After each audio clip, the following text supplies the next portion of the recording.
Public Policy at BC Law School and the Rappaport Institute of Greater Boston at the Harvard Kennedy School welcome all to our annual celebration of the Rappaport Fellows.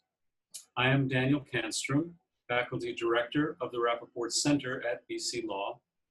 My day job is as a law professor at Boston College Law School. And let me begin by saying that we, all of us, who together oversee this incredible and now venerable array of programs, are truly delighted to have everyone here or there, or here and there.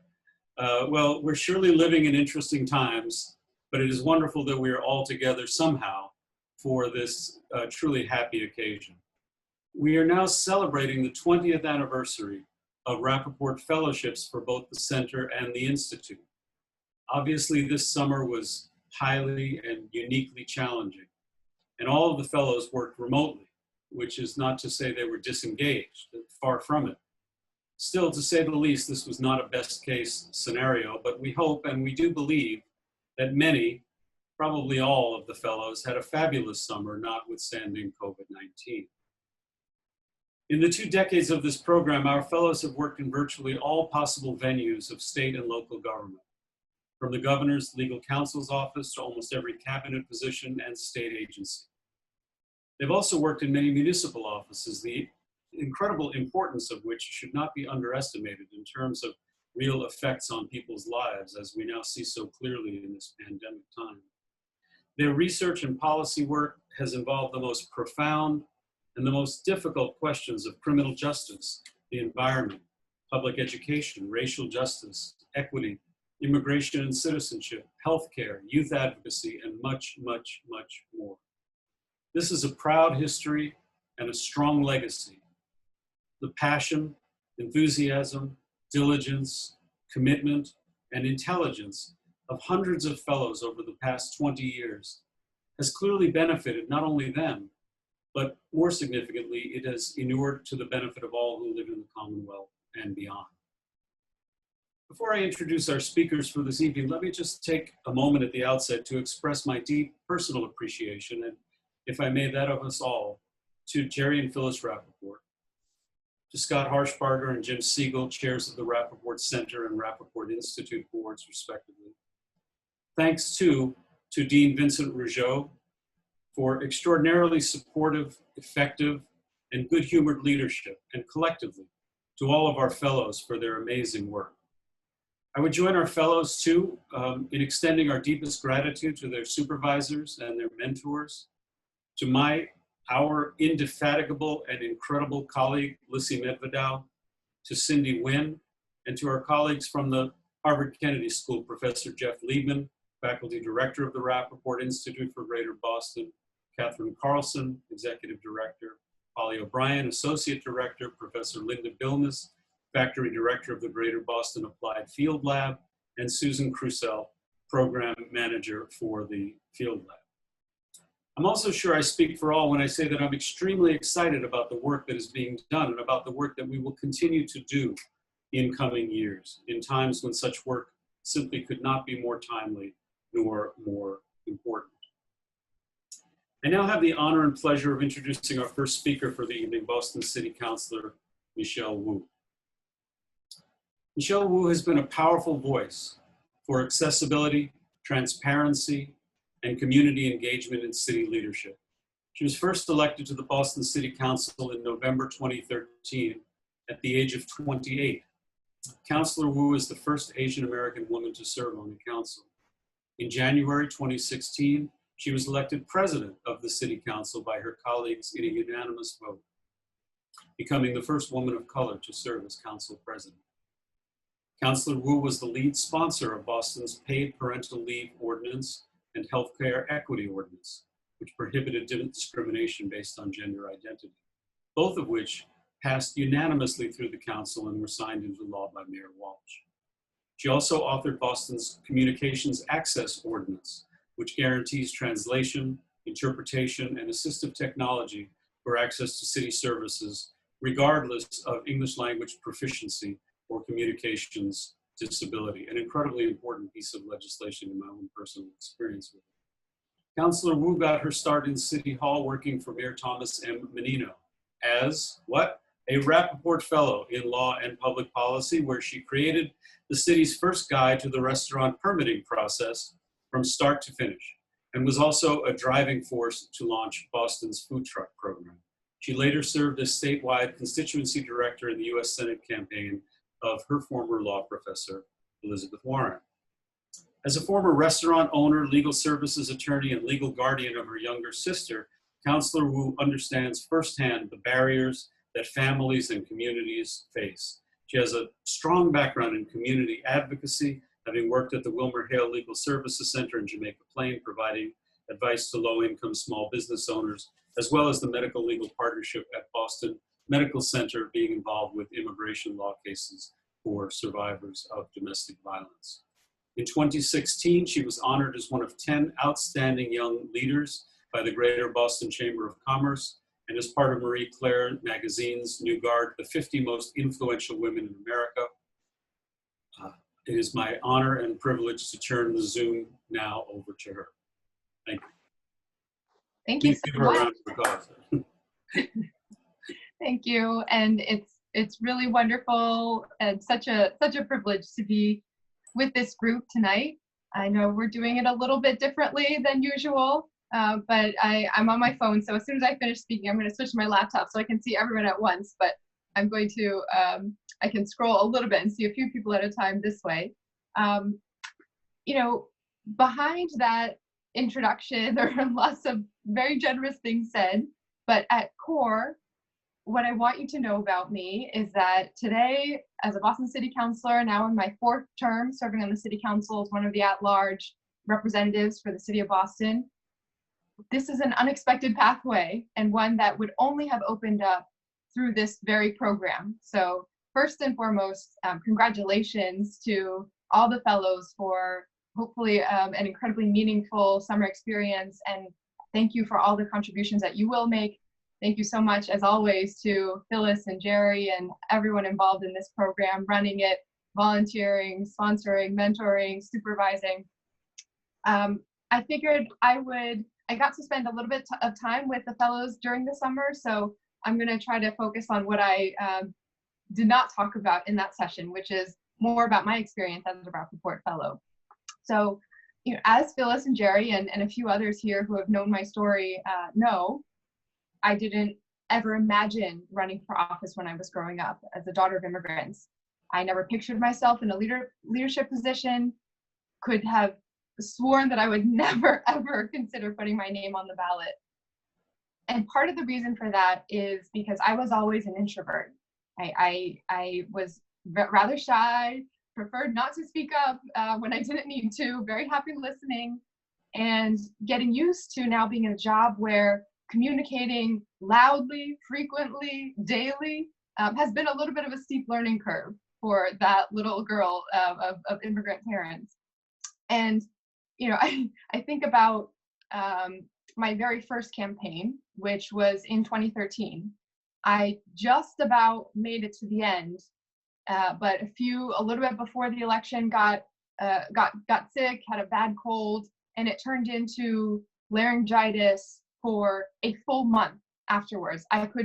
You could not hear anything coming out of my mouth for weeks after that election. And I realized it was because I had never spoken so many words before in that period of time as I did when I started running for office. And so part of it has just been, you know, getting my vocal cords in shape, but most of it has been thinking about what to say, right? When you have a platform, when you are able to shape public discourse, when people are interested in what you have to say, or perhaps just a captive audience like I have here today. And so here's my first bit of unsolicited advice for the fellows on what I've decided and how I approach what I'll say when I'm given that opportunity, is to give voice to the truth that needs to be shared in this moment for this group. And so this moment is a significant one for our city, for our country. We are in some ways incredibly divided at a tense moment, a historic swell of activism because people want change. And this group is uniquely positioned to be ready to take that on. I'm not going to call you all emerging leaders. I know how the program is sometimes refers to the fellows as emerging leaders. You've already emerged. And so I'll just say, here's a truth that needs to be shared with you all in this moment, is that we need your leadership. So I hope that's already what you've seen from your experiences this summer. I hope that over the last 10 weeks, you have been at decision-making tables or Zoom rooms where decisions are being made, where your voice made a difference, where you saw that the mere fact of your presence changed the course of the conversation. And I hope that's how my 3 fellows that I've been really blessed and lucky to work with over the summer, how you all have felt, because very, for sure, Takia, Robert, Ihab have shaped how my office has advocated, have changed the conversation in how we approach issues, how we responded, and the work products, the reports, the press conferences, the documents and engagement that you empowered us to be part of over the summer have changed the conversation about what is just and what is possible for Boston. 10 years ago, this program opened doors for me to be sitting at those tables in City Hall. I was reporting to Mayor Menino's then Chief of Staff, Mitch Weiss, and it was my first real experience with the sausage making and how things would happen. I had come to law school from an experience dealing with some complications in my family. My mom had just begun struggling with mental illness and had experienced a mental health crisis. I had opened a business in Chicago and become incredibly frustrated with all of the city permitting and licensing and fighting the school system to get my sisters what they needed with their education and my mom, her healthcare. So I was ready inside City Hall to just see what could be done, observe, listen, kind of just be a sponge for the experience. But this program and my supervisors refused to let me just be a sponge. I remember my very first day in City Hall, I was invited to attend a meeting in Mayor Menino's office. Right, so I was working kind of around the corner from his office and a couple suites over. And so someone came to my desk and said, Mayor Menino would like you to be at this 1 p.m. meeting in his office. And so I had not met him yet. I arrived and it was a long conference table. A lot of different people with all these files came in. And it was a meeting about the planning and construction of the new Boston Public Schools building, which was going to be built in what was then called Dudley Square, now Nubian Square, the redoing of the Ferdinand building to what is today known as the Bowling building. And there must have been 5 or 6 departments represented, the planning department, the schools department, the property management department. Everyone was starting to go through their numbers and this and that and what the timelines would be. And within 10 minutes of the meeting starting and everyone giving their presentations, Mayor Menino was yelling at everyone in the room, saying that he felt not enough focus no one was talking about the difference it would make for residents in that neighborhood to have a brand new building instead of a hole there, to have economic vitality from the people who would be coming in and out, from the businesses who would be there. And everyone else was talking about projections and square footage and this and that. And he was not happy with how slow things were going and how many iterations there had to make. He wanted it done to deliver for the residents of that neighborhood. Again, it was screaming. It was very loud. This was my first week in City Hall. And so I kind of, at one point he said, get out of my office. And I skittered out along with everyone else there. I remember the chief planner for the city kind of gave me a wink and said, welcome to City Hall. And I went back to my desk and I started to, keep going through the orientation paperwork and this and that. 5 minutes later, I felt someone was watching me. So I looked up and there was Mayor Menino, who was standing right in front of my desk. And he had the biggest smile on his face. He gave me a wink and he just said, how'd I do, kid? And it was my first lesson in Boston politics, right? And in the lessons of Mayor Menino, that when you have a position, when you have a platform, you can either choose to stay in the clouds about the measurements, the planning, the policy level, this and that, or you can keep it very grounded in what this means for people. And you can demand that things happen fast, even if it's not possible, by demonstrating how urgently you want it to happen. When you have that platform, you can make things happen differently. And I got in that instant that he had he was putting on a little bit of a show for his new policy fellow to tell me what was important to him and how things run in his city hall. And over the course of the rest of that summer, I got to see that play out in so many different ways, where I couldn't just be a sponge. I had to get in there and make things happen fast. We launched a food truck program for the city of Boston. There had not been any food trucks allowed downtown, and this was a trend that was sweeping across the country. We had what was called a hawkers and peddlers license, right? Going back to Boston's hundreds of years of history.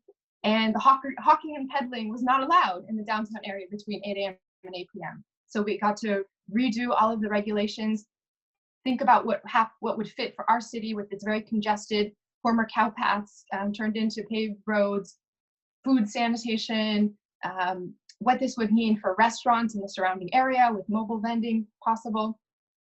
And I was given free rein to launch the program, right? The first step was, with the guidance of some folks on Mayor Menino's staff, to persuade the mayor that this is something that we should do and that he would want to do. And so there was actually an exhibition with a food truck in the area that was on private property, and it was Clover, right? So Clover's very first truck was temporarily near South Station. So we got it on his schedule to take him to a nearby event, and then we would sneak him over if there was time and have him just have lunch at the food truck. Now, he ordered a sandwich from the food truck. He loved it. I got the sign off to go ahead. And what I had been told the entire time, which we succeeded in doing, was do not let Mayor Menino know that this is a vegetarian food truck, because then he will not like the food, he will not want the program, etc. So he had his soy BLT sandwich, did not realize until afterwards when he had already signed off. But it was just a joy and so much fun, just a lesson in how fast things can happen. When we launched that ideas competition to solicit business plans for food trucks, when we cleared the way for the first 3 food trucks in Boston to vend on City Hall Plaza, which was always known as a desolate area that couldn't support any activity, when we had that first taste test for the 6 finalists to present little bites of their food to see if people would actually come from downtown Boston and spend their lunch hour there, had lines down the street.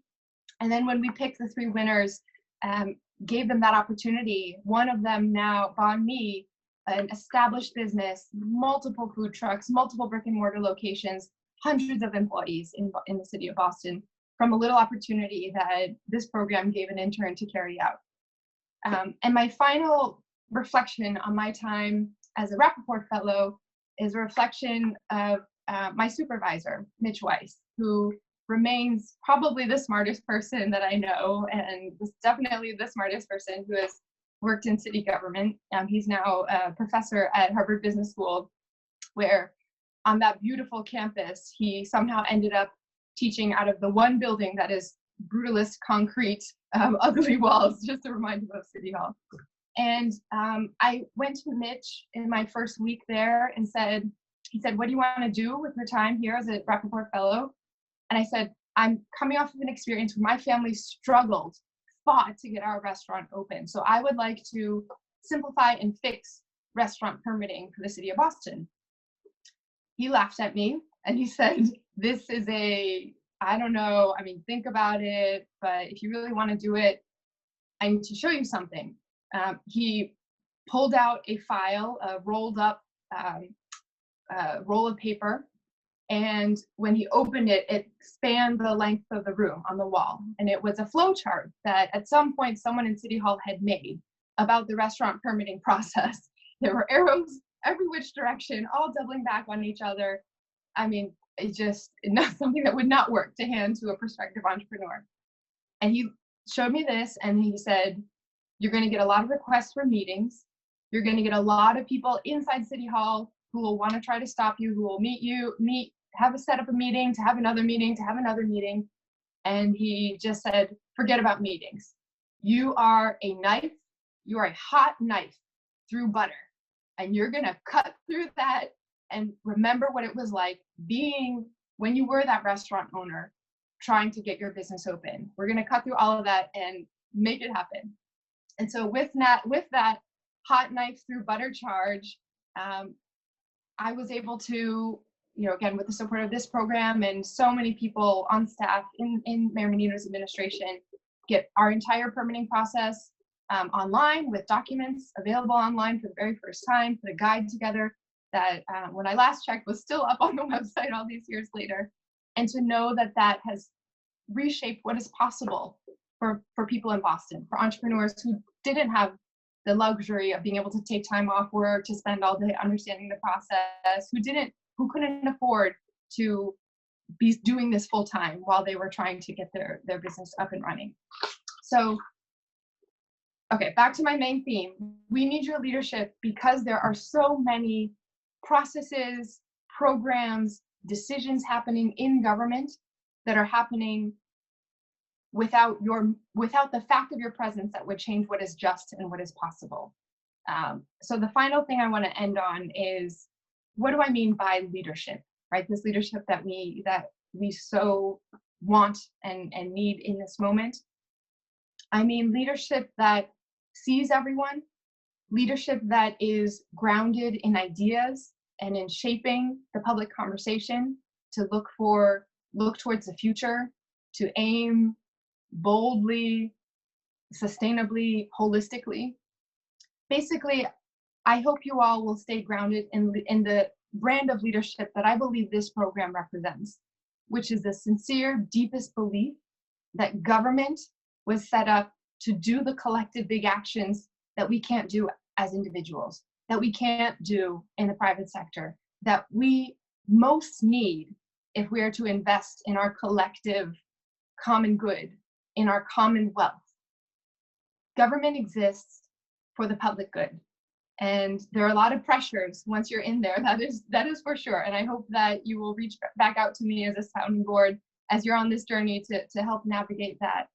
But at its core, if you believe that people should leave the world a better place, that we have the potential and the power to make that happen in this generation, in this moment, that we can step up and do that, there is no better place to do that than in government, than in public service. So I am imploring you to step up, to offer your leadership to all who will benefit from that. Of course, by that, I mean running for office. We have already done a workshop with the fellows on the step-by-step of how to do that over the last couple of weeks. But if you find your grounding in community, you find your grounding in what drives you to want to make that community better, we need your leadership now. And I'm grateful to you for all you've done over the summer, for all you will do, and hope we'll stay in touch so I can continue to support that. Thank you.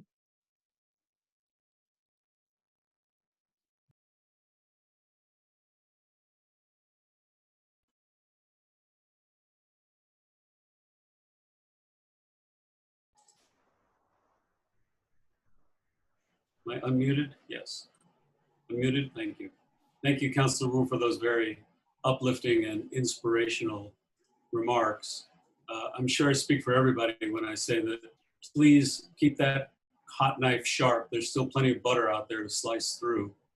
I also think I'm probably not the only one who thinks about how remarkable a transformation it's been for the city of Boston from days when policy decisions were made at Lock Ober's and Anthony's Pier 4 and a couple of other places to making them at a vegetarian restaurant truck. I think that's just a fantastic metaphor for so much that's happened, and it's really positive.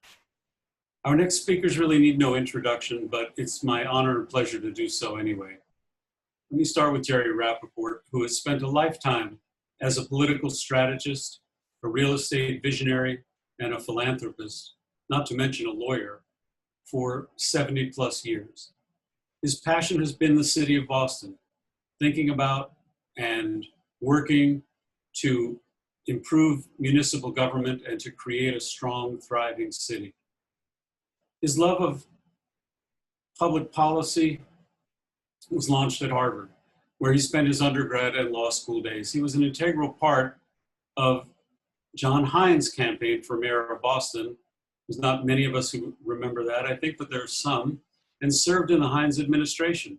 In 1950, he created the New Boston Committee, an organization that became an essential element in the revitalization of Boston. After 4 years of policy-level public service, he left government to start his career as an attorney, then returned to Harvard, receiving a Master in Public Administration degree in 1963.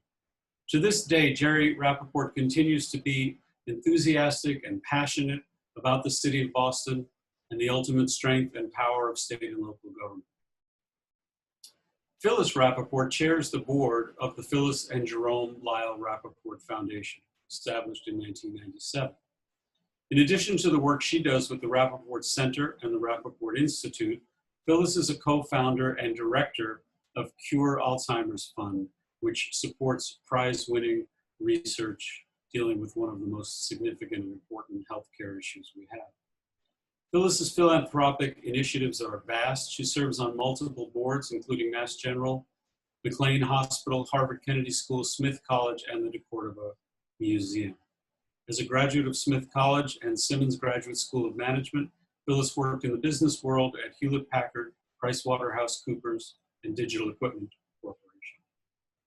As I noted before, 20 years ago, Jerry and Phyllis established the Rappaport Center and the Rappaport Institute, which has resulted in some 550 now total fellows, an incredible number.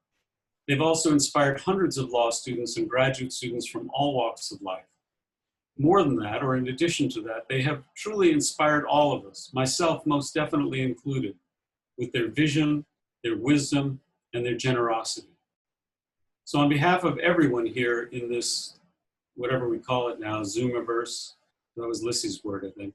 Let me say again, thank you, Jerry and Phyllis Rappaport, for everything you've done to launch careers, to encourage young people to become leaders in the public sector, to improve government, and for your extraordinary generosity to both of our institutions, Boston College and Harvard, which allows us to provide opportunities for students and communities to reflect on and to affect the sort of positive social change through public policy and law that Councilor Wu just spoke so eloquently about. I think now I will turn it over to Phyllis Rappaport, if I understand correctly. Lissy, are you in control, or Cindy? Thank you, Dan. Can you hear me? Yes. So Jerry isn't feeling great, but he was clapping. We were in our separate offices, and after your talk, Michelle, he was clapping. I don't know if anybody could hear him. So he's a political junkie, and as Dan said, after going to Harvard College and law school, he got very involved with the mayor campaign. He brought together a real rainbow coalition of Boston residents and helped elect John B. Hines. He was involved in Jack Kennedy's first race for the US Senate in 1952, and really cherished the work that he did in government. So the program that all of you fellows are in now was his idea. He liked the idea of applying top talent from the great academic institutions of this city to key problems in state and local government. And when you speak, he will have so much fun hearing what each of you have done this summer. So I just need to start by saying every year we are so grateful for the work that each of you fellows do to fulfill this vision. And we're grateful for the support of your supervisors, advisors, and our terrific partners at Boston College and Harvard. And we are so sorry not to be in the same room with you this year. Our Rappaport Foundation also funds 2 Boston area officials each year to pursue mid-career graduate degrees at the Kennedy School. And year after year, we fund scientists at 3 area hospitals to do research in neurodegenerative diseases and mental illness. some of the toughest areas for us to find results. And we do fund an annual cash prize to a contemporary artist, which is awarded by the Decordova Museum. In 2004, we and 2 other families co-founded the Cure Alzheimer's Fund, which has now gifted over $115 million to help leading scientists collaborate worldwide to understand and stop this terrible disease. And we've literally changed the world's understanding of the disease. And we are getting so much closer to preventions and therapies. Our foundation logo is a laurel wreath, and this symbolizes our commitment to supporting and celebrating the talent that is in each of you fellows and in our other recipients. We're proud of the many ways that you and other Rappaport Fellows may break new ground, change societal and medical norms, and give voice to the disenfranchised, and improve opportunities for economic strength in our state and local governments. And now, I look forward to hearing from you, our 2020 Public Policy, Law, and Field Lab Consulting Fellows. Thank you.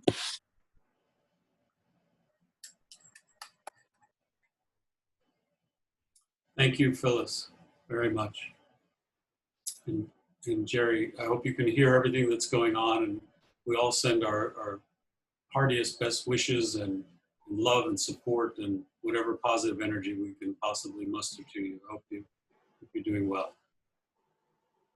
It's now my pleasure to introduce Jeff Liebman, who in turn will introduce our fantastic fellows, which, if I may say so, is the highlight of our show.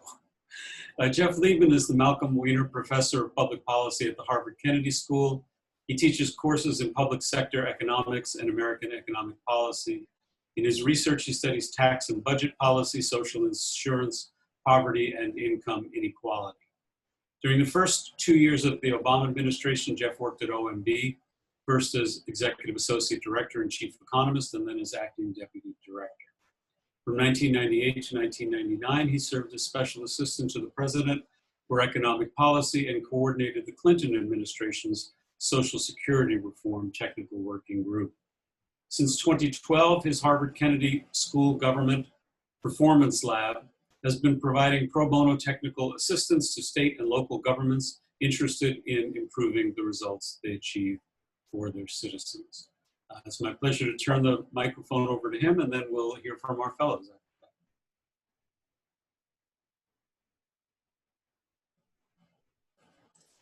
Can you hear me? All right, excellent. Thank you, Dan, for those very kind, that very kind introduction. I think this may be the first time in my life where I speak for a shorter period of time than the introduction, which is my goal here. So I want to say thank you to the Rappaport Center team at BC for hosting this event, not just Dan, but also Lissy and Cindy. Thank you to Michelle Wu for your inspiring remarks. And of course, thank you to Jerry and Phyllis for having the idea of this fellowship and making it all happen, and for the impact you've had on all of our lives through doing so. And most importantly, I want to say thank you to the 2020 Rappaport Fellows for all of your work this summer under what have clearly been one-of-a-kind circumstances. We are also excited to hear about what you've worked on and accomplished this summer. For the audience, just to let you know what's going to happen, each fellow is going to speak for about 90 seconds. They're going to speak in alphabetical order. And in order to make sure we have time for all of the fellows to speak, let's hold all the applause until the end. So without further ado, we will kick this off with Hillary Anderson from the Harvard Kennedy School. Thank you so much for that. It's truly an honor to be here today. My name is Hillary Anderson, and I'm a Rappaport Public Finance Fellow and a rising second-year Master in Public Policy candidate at the Harvard Kennedy School.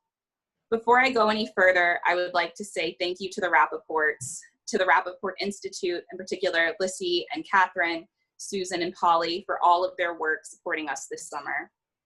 I would also like to thank Michelle Monsegur, who oversaw our work and was a constant source of guidance and encouragement on our project.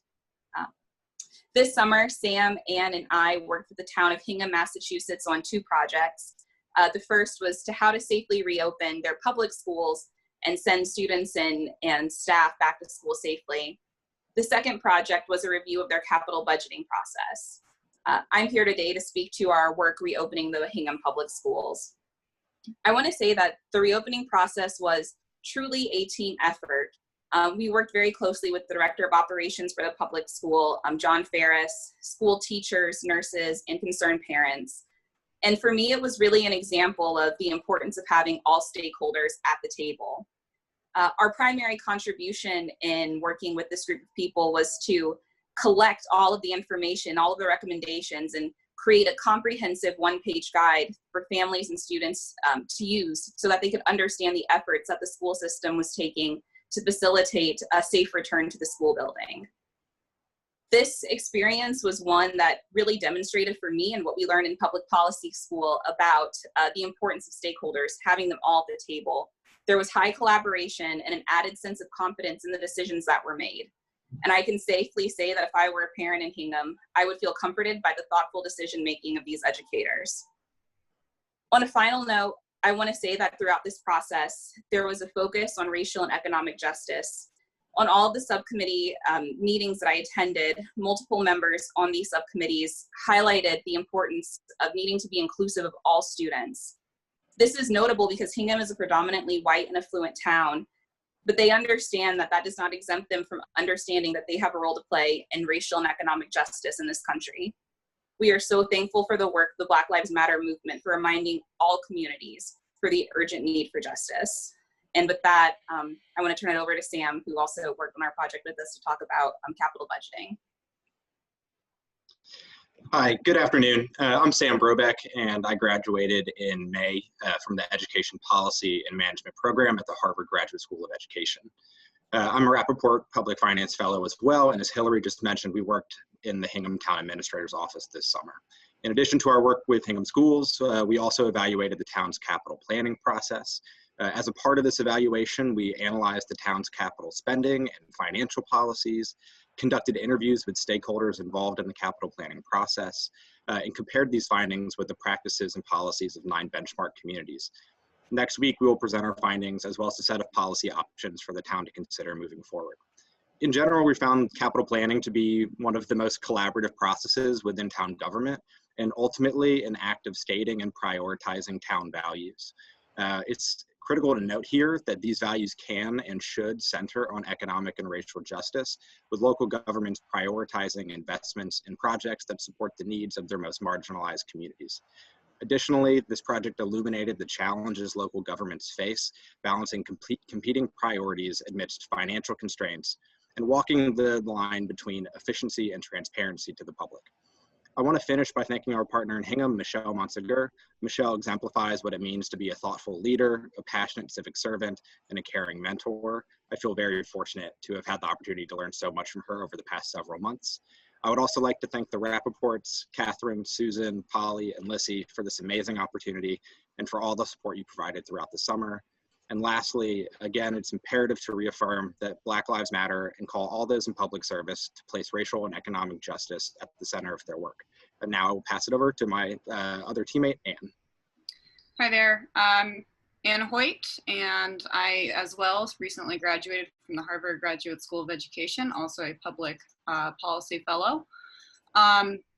The capital budget has a profound and lasting impact on a town's institutions and services, and it funds some of the largest expenses, including school buildings, parks, ambulances, critical infrastructure, and each proposal made to the Capital Budget Committee has ardent supporters that are fueled both by need and passion. However, towns such as Hingham are inevitably bestowed with limited resources, forcing the individuals serving on the Capital Committee to make very hard choices. When should they say yes? When should they say no? When should they say not this year, but next? When should they advocate for a tax override? These are some of the questions that we sought to illuminate for the town of Hingham. We found that Hingham already possesses a strong array of assets, including a capital planning process and a dedicated capital committee. To support that committee, we explored some approaches that can bolster transparency, equity, and sustainability within the within the fiscal and capital planning policies. Our work focused on the importance of increasing the efficiency in the process from proposal to passing, and on potentially raising revenue for capital investments in perpetuity. We hope that this work will provide the town with impactful options to communicate its values and goals clearly through the capital planning policies. I'm incredibly fortunate to have participated in this project during its first 2 weeks before starting my own work for the finance department at the Boston Public Schools. I've thoroughly enjoyed working with my colleagues Hillary and Sam, as well as with Michelle Monsegur of Hingham. And we're all very deeply grateful to Jerome and Phyllis Rappaport and this institution for granting us the experience and space to contemplate systemic reform in a municipal context. And we therefore hope to carry these lessons forward to advance the work of racial and social equity in our future work. Thank you very much.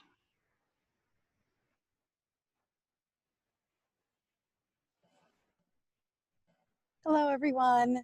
My name is Lynette DeLuc, and I am a rising tool at Suffolk University Law School.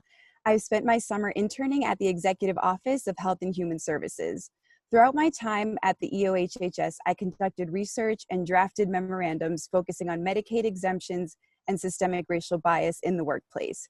My focus for this internship, and one of the many reasons why I was thrilled to have been selected as a Rappaport Fellow, was to learn more about the healthcare system and the inequities faced by underserved populations.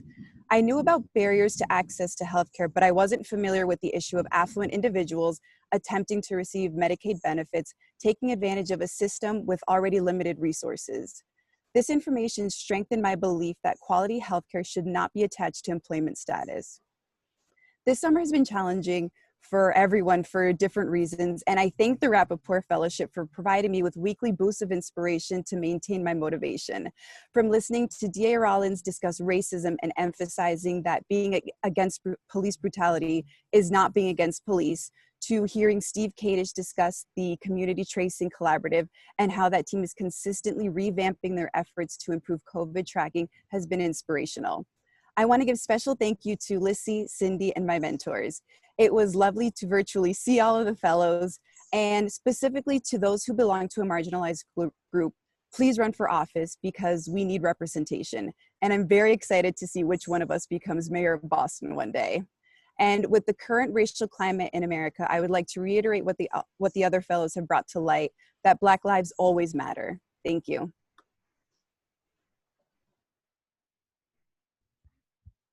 Hello, my name is Adi Achinta. I'm a fourth-year medical student at Harvard Medical School. This past summer, I interned with the Massachusetts Governor's Office COVID-19 Command Center on their procurement and testing teams. And I assisted with background research and giving recommendations for purchasing decisions, as well as other projects. For my final project, I wrote a white paper about opportunities for improvement for government-led coordination of 3D printing capabilities in times of medical equipment shortage. I learned a lot about how various state governments, governmental agencies, quasi-governmental organizations, and private companies coordinated together to rapidly create solutions in a crisis situation. During the COVID-19 pandemic, there's been an observed widening of socioeconomic and healthcare disparities along the lines of race and income. And during my future endeavors, I hope to think critically about how the work I'm doing can combat these issues. Moving forward, I hope to focus more of my research on health services research, and I also plan to pursue an epidemiology rotation at the CDC before graduation. Finally, I wanted to thank Mr. and Mrs. Rappaport for this opportunity. The fellowship taught me a lot about how important it is for scientists, doctors, and government leaders to collaborate and work in multidisciplinary teams to solve complex societal issues. The Rappaport Fellowship helped reaffirm my desire to work in government as I move forward in my medical career. Thank you again. Hi, my name is Zia Alvarez. My pronouns are she, her, and I'm a joint master's in architecture and city planning candidate at MIT. Through the Rappaport Fellowship, I've been spending my summer supporting the Climate Ready Boston team within the Mayor's Office of Environment. Officially, I was brought on to develop equitable engagement guidelines and digital engagement strategies as separate deliverables. But as the summer's worn on, I've had more and more trouble separating the two. The natural hazards of climate change, much like COVID-19, disproportionately impact Black and Brown communities in the city, and the barriers to power for these communities are not unique to the world of Zoom open houses. What has been more useful for the team has been to consider the ways that engagement could change now to reach residents who are still not accounted for in the Zoom world, and to build a definition of engagement that prioritizes not only equity, but justice. CRB program coordinators Zoe Davis and Peyton Jones led many conversations this summer on what climate justice in Boston looks like. To us, it means centering the lives and knowledge of residents who live in harm's way and acknowledging the legacies of racist and exclusionary planning that often puts them there. The solution is not found by giving residents a seat at the table built by those practices, but by building a community-controlled vision of what the cities could look like in the future. Black neighborhoods matter, Black climate futures matter, Black lives matter. Validating these statements will likely mean changing the way that City Hall sees itself relative to its residents. And I'm eternally grateful to the Rappaport Foundation for having the space to think and act about what this might look like firsthand. Thanks. I'm passing Gray. My name is Gray Babs and my pronouns are they, them. I'm a Master's of Public Health student at the Boston University School of Public Health. The primary question of my summer was this: how well are LGBT youth doing in the Department of Youth Services? We know that most of the out LGBTQ youth at DYS are queer and Black girls of color, queer, Black and brown girls of color, and most resources for LGBTQ youth are not made with them in mind. I reviewed and made recommendations of how DYS can collect and analyze data around sex, sexuality, and gender. I also created a new measure to capture a sense of how well DYS involved youth are doing. Currently, youth success is understood through the recidivism rate, and we hope that we can paint a picture of youth well-being that is based on a less punitive model. The new measure will serve as a tool for DYS to compare across demographic groups, especially across race. To understand what it meant to do well in DYS, I interviewed 20 DYS youth, staff, and administrators. It was a pleasure and a privilege to harness so many people's experience of and expertise in DYS into tangible solutions. At our welcome reception, someone, my apologies, I didn't record who, said that working in the public sector was an opportunity to wear many hats and stick your hand into many pots. I found this to be true over and over again, and that I enjoy stacked hats and sauce-covered fingers. A huge thank you to Lisa Belmarsh and Dave Chandler, who've been incredible guides to the world of DYS, and thank you to Polly O'Brien, who's continuously made the best of a bad situation. Thank you, and Black Lives Matter and Black Youth Matter.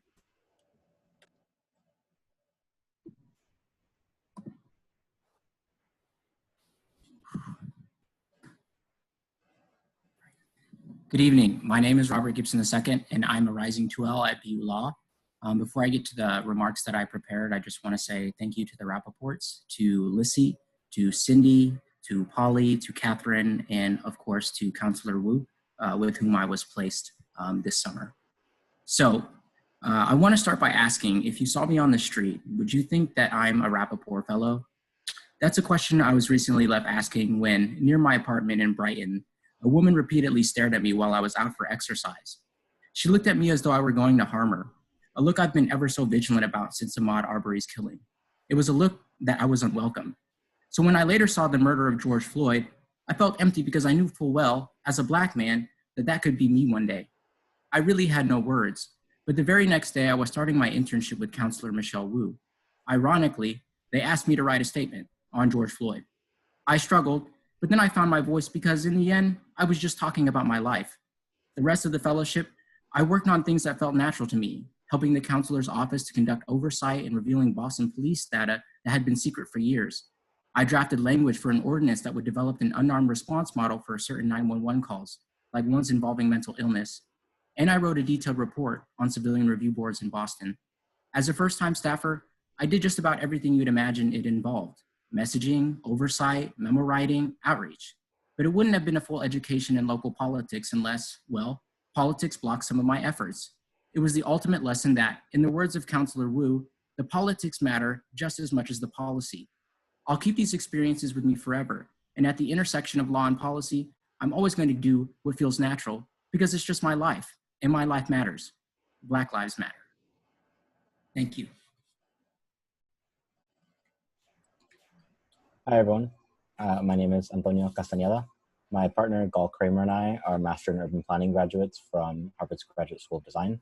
And this summer, we had the pleasure of working with the Green Line Transformation Department at the MBTA to create an operations and maintenance cost model as it relates to the department's capital projects, like the commissioning of new Type 10 vehicle fleets.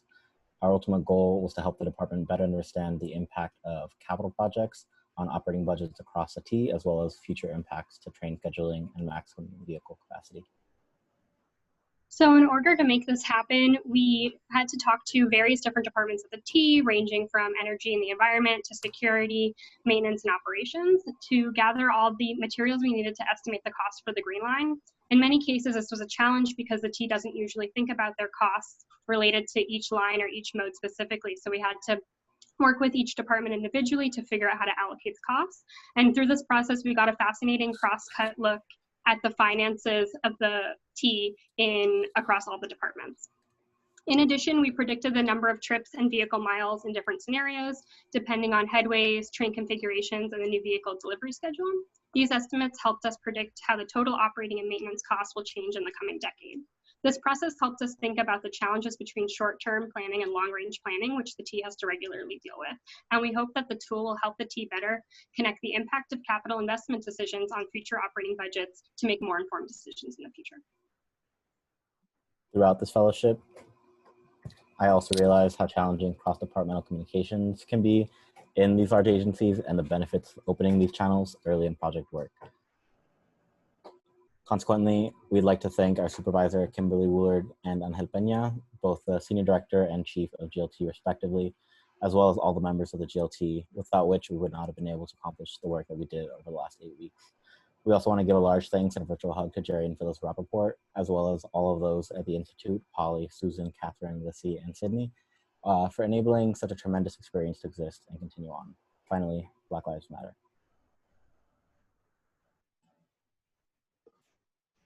Hi everyone, my name is Nick Brenner and I'm a Rappaport Public Policy Fellow, as well as a master's student studying business at MIT Sloan and public administration at the Harvard Kennedy School.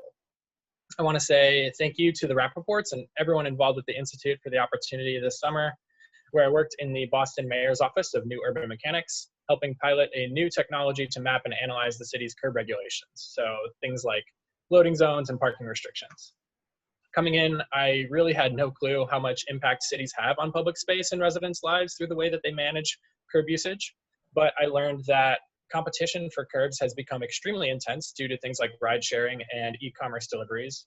And curb space is actually now one of the city's most valuable resources. With absolutely incredible support from my supervisors, Chris Carter and Yifan Liu, and colleagues in the BTD, BPDA, and other city agencies, I evaluated a new technology for curb regulation mapping, and I identified where the data through that technology would be valuable for the city, and recommended how the city should move forward with implementing a curb data solution after my fellowship ends. My project gave me an entirely new perspective on how seemingly mundane things like understanding how many driveways there are on a block can actually play a huge role in whether or not the city achieves its goals for equity, sustainability, and safety. My sincere hope is that my work helps planners and other city employees do more to acknowledge that Black Lives Matter by providing curb data to support anti-racist projects that improve public transportation access, create safer streets, and make public space more welcoming in communities of color where that is not always the case. Thank you very much. Good afternoon. My name is Vanessa Lawrence, and I'm a rising 2L at Boston College Law School. Coming into law school without knowing a single attorney, my goal for this summer was to meet as many attorneys in various practice areas as possible. Because of this fellowship and my summer internship, this quickly became a reality.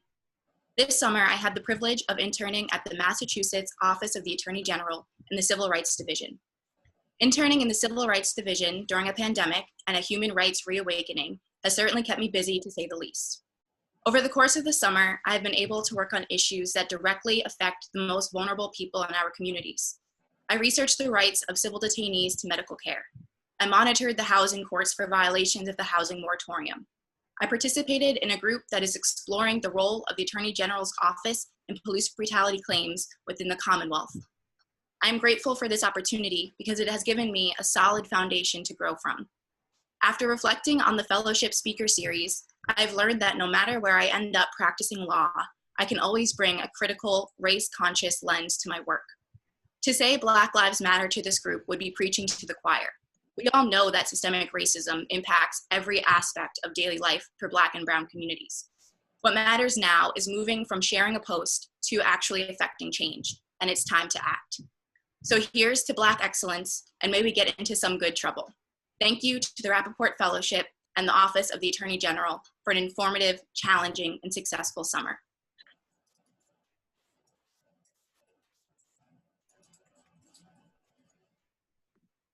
Hi, my name is Natalia Chavez, and I graduated this year from the Harvard Kennedy School with an MPA. I want to first of all give a sincere thank you to the Rappaports for this summer opportunity.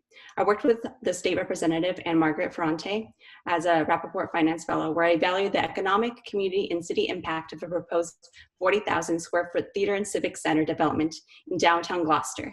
I used IMPLAN, which is an economic modeling application that allowed me to estimate the economic impact of the development project.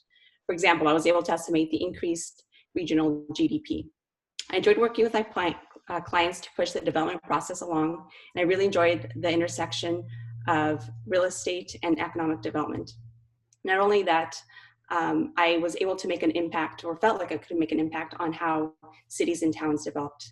My supervisor, Representative Ferrante, helped me understand that language really matters when you approach a community with a new development project. You have to respect the community and involve residents in the process. For far too long, those in power have influenced how cities and towns grow. It's clear, especially now, that Black communities have been left behind. If we want to make local government work, we have to make a conscious choice to invest in Black communities. Thank you.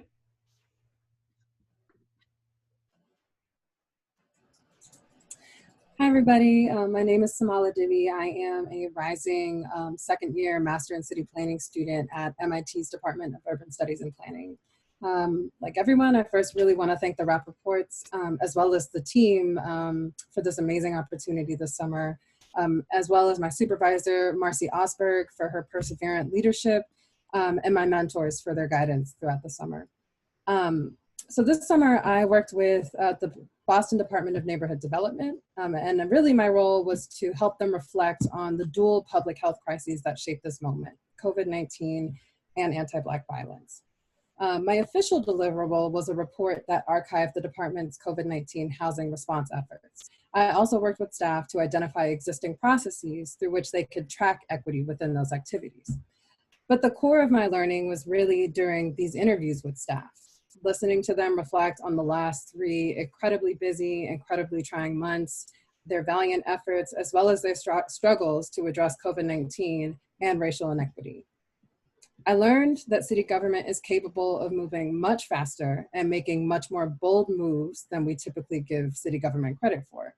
But I also learned that responsiveness alone is not enough to transform systems.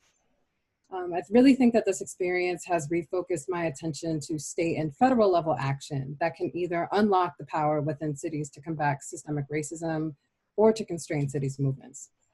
Again, I'm so grateful to the Rappaport family for this transformative summer experience, and I feel inspired to deepen my learning around systems change in order to imagine a system in which Black lives always matter. Thank you so much.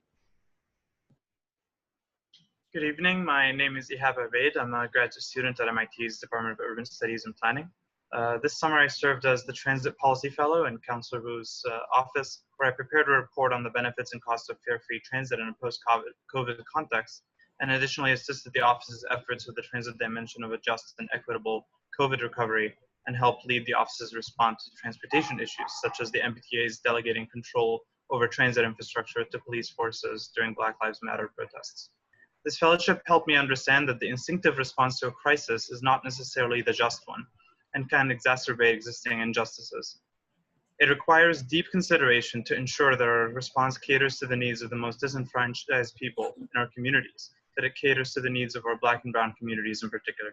Similarly, transportation planning, as normally practiced, does not serve the needs of these communities, and to practice an anti-racist transportation planning requires a constant reimagining of the discipline's methods and its goals.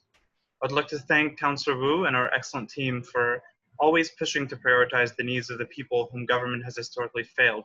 I'd also like to thank my mentors, Monica Tibbetts-Nutt and Andrew McFarland, for modeling what it means to be a transportation policy professional prioritizing anti-racism and transportation equity. I hope to carry the lessons from this fellowship and the inspiration my supervisor, mentors, and fellows have given me throughout my career to ensure that my work is driven by the belief that Black Lives Matter. Thank you to the Rappaports, the Rappaport Foundation, Rappaport Institute, and especially to Paul O'Brien for this great opportunity.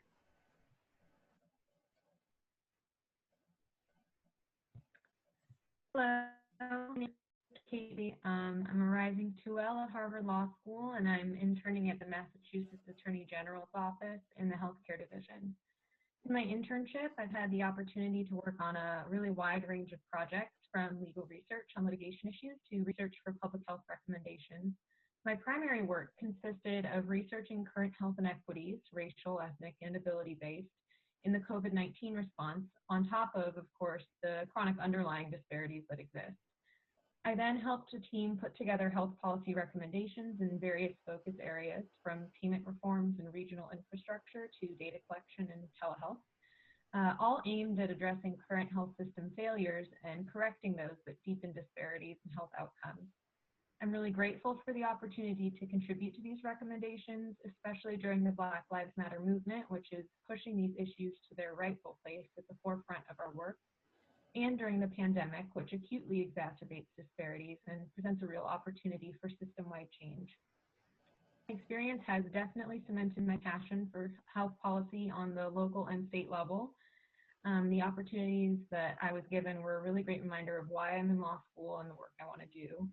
And I really want to thank Phyllis and Jerry Rappaport, as well as the center staff and my mentors, for this opportunity. It's been a really remarkably informative experience, and I'm really grateful for this network of incredible people.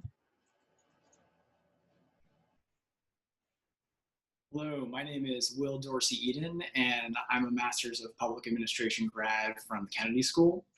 I spent the summer with Massport, and this summer we helped the local seafood industry respond to COVID-19 by developing a financial and governance plan for proposed private-public partnership, as well as a strategy for this partnership to access the state's largest institutional markets like schools and hospitals.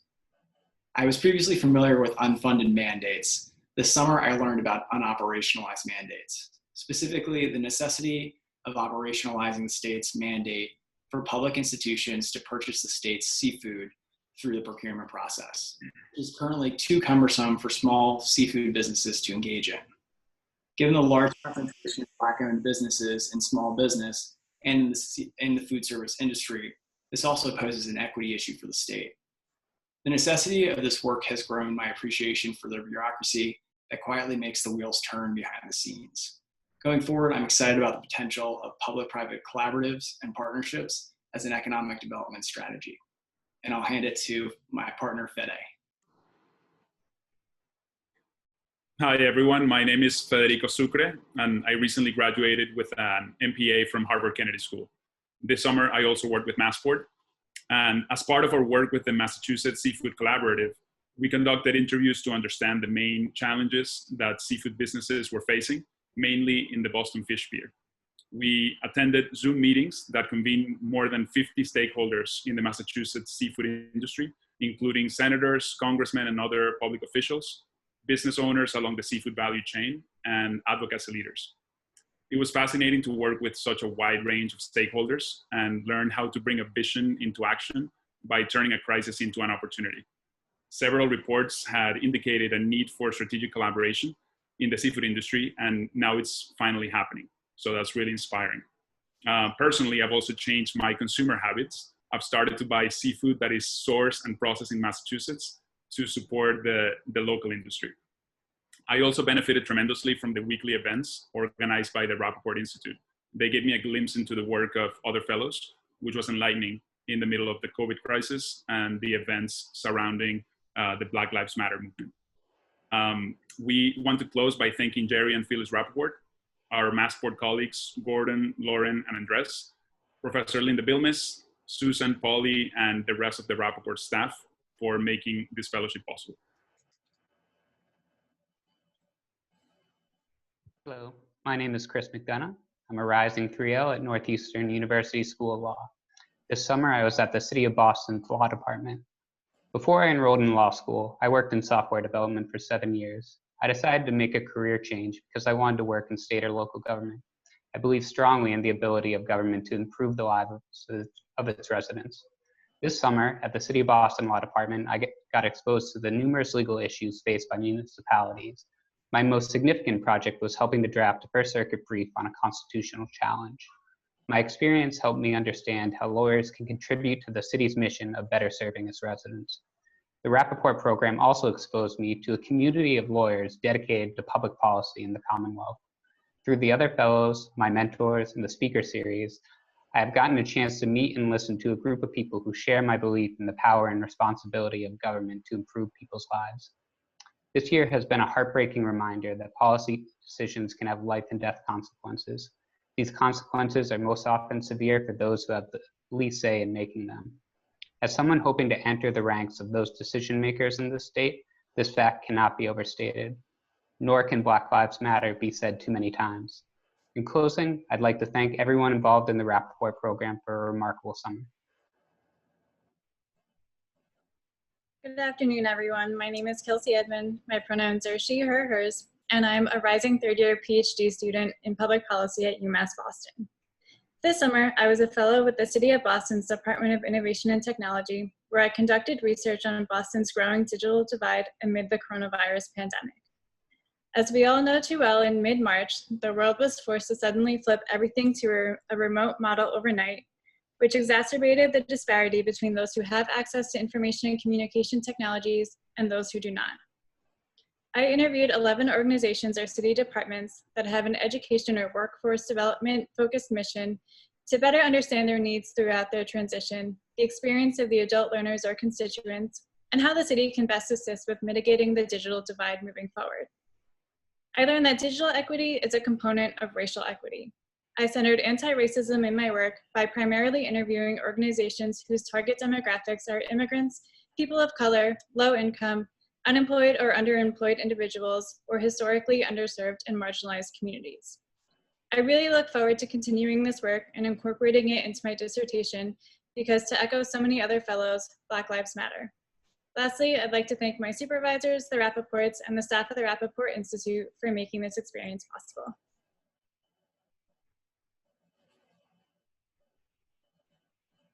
Hello, everyone. My name is Alexis Farmer, and I'm a master's in public policy student at the Harvard Kennedy School. This summer, I worked with the City of Boston's Office of Returning Citizens. I wrote a report detailing how the City of Boston can implement a temporary transitional housing program for returning citizens. The COVID-19 pandemic prompted the rapid release of inmates, and the process revealed serious gaps that are critical for a successful reentry, including non-shelter housing options, continuity of healthcare services, and obtaining identity documents, just to name a few. In Boston, the limited number of options of finding a safe and stable place to land on the first night out places a hardship on returning citizens during one of the most vulnerable and critical times of their reintegration, immediately upon release. The demographics of returning citizens are also essential for housing planning. Women, parents, persons over 50, people with mental or physical disabilities have specific needs in housing and other services that have to be addressed in their reentry plans. As long as prisons and jails continue to exist in their current form, and Black men and women are disproportionately affected by the systemic effects of incarceration and the lingering consequences of it, I will continue to support returning citizens in helping them access the resource necessary for a successful and sustainable transition into the community. I am incredibly grateful to have experienced how city government is dedicating its resources to improve reentry efforts. Thank you to the staff of the Office of Returning Citizens, Mr. and Mrs. Rappaport for the opportunity, and the Rappaport Institute staff and my mentors for all of your support. I'm proud to be amongst an incredible group of fellows who are committed to making the communities we live in better. Thank you.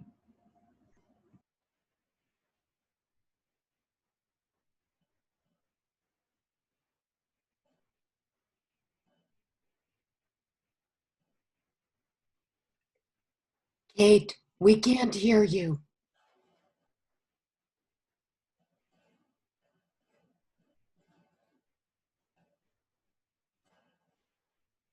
No.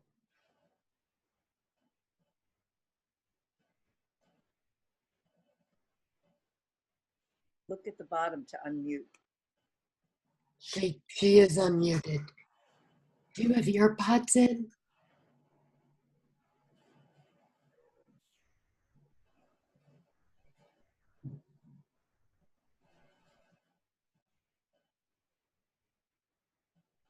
We still can't hear you, Kate.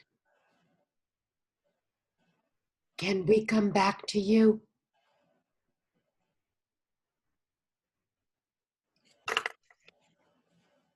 I think we're gonna move on to Chris, and we'll come back to you, Kate.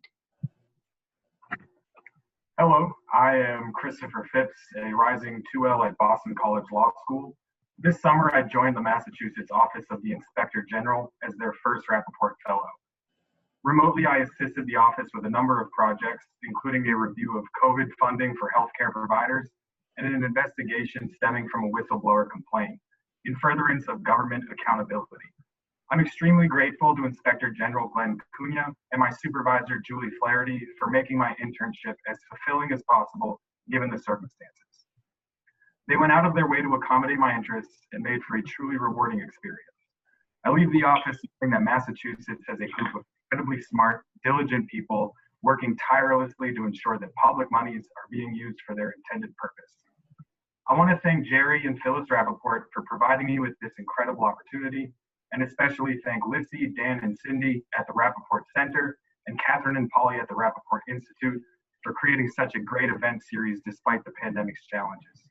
I'm humbled by my experience and honored to be part of such an extraordinary group of fellows and of the larger community. My fellowship began 1 week after the death of George Floyd and the day after protests began here in Boston.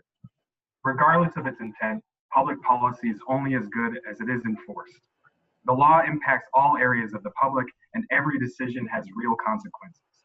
For too long, these consequences have disproportionately affected communities of color. Unequivocally, Black Lives Matter. Hello, everyone. My name is Flo Glynn. I use she, her, hers pronouns, and I'm a Master's of Social Work and Master's of Theological Studies student at Boston University. On Monday, May 25th, Minneapolis police officers killed George Floyd. The very next day, I began my Rappaport Fellowship. In the wake of protests, I sought to do more anti-racism work at the same time as I helped develop a new civic leadership program for emerging immigrant leaders at the Mayor's Office for Immigrant Advancement. Together with my supervisor, Carol Leon, and the Moya team, I developed a better understanding of how to build a program that is driven by and for the people we rely on in Boston, immigrants, including Black immigrants, who are more likely to be deported, who are more likely to be evicted from their homes, who are more likely to work earning unlivable wages, who are more likely to be arrested or incarcerated despite no evidence that they participate in more criminal activities than any other racial group. Black immigrants, who have been at the forefront of our COVID-19 response, who are among the most educated, who are essential to our culture and economy in Boston. Our public institutions, programs, and policies perpetuate gross violations of people's human rights, and we have a long way to go to unravel and replace these harmful policies. My fellowship experience has been a positive step in my lifelong journey to be a humble part of that work. Black lives matter. Black immigrant lives matter. Thank you.